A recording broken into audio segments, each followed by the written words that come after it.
And when I saw the Coral Court Motel, my jaw dropped, and I just pointed at it and said, "That's the coolest thing in the world." I mean, this little, it was just so beautiful. This motor court from the 1940s in the middle of all this, suburbia, and it was just so amazing. It was just incredible. Art Deco, golden tiles, glass blocks, wonderful mature pin oak trees, and you didn't see any cars because they were all in their private garages. Well, John Carr is a really interesting character. He was reputed to have mob ties. He had reputed also to have a brothel in St. Louis, and he worked with an architect, Adolf Strubig.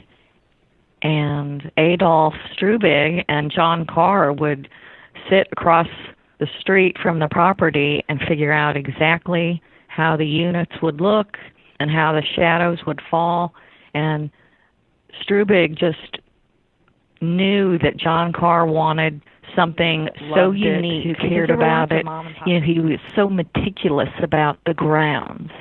There was never a leaf out of place. He would be out there, raking leaves or, picking up, dandelions. And he said, if anyone asks, just tell them I'm the gardener. And, nobody knows he's this, multi-millionaire. Yeah. There was a young couple. I think they had just graduated from high school, and they were very much in love, and they the young man had enlisted in the military, and so since he was going to be leaving, they decided to go get married, and they wanted to go to the big city of St. Louis. And so they spent their honeymoon night at Coral Court Motel.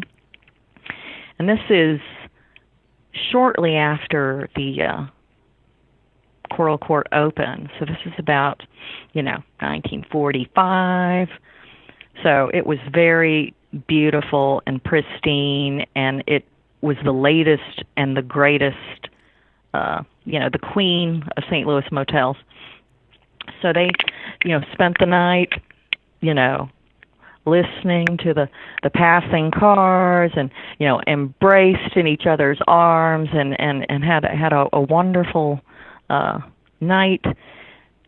And then she took him to Union Station, and waved goodbye, and waving as he left. And then he came back in a coffin draped with a flag, and she never saw him again. And people always think of Coral Court sometimes as the no-tell motel, and they look down on it and think of it as a monument to adultery. But then there are these stories about this woman who, after that, she found out, that her husband wasn't coming back.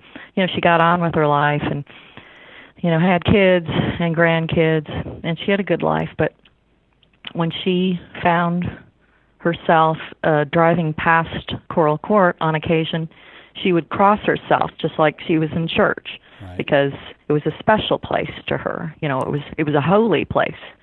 And she'll never forget that night, wrapped in his arms on your honeymoon.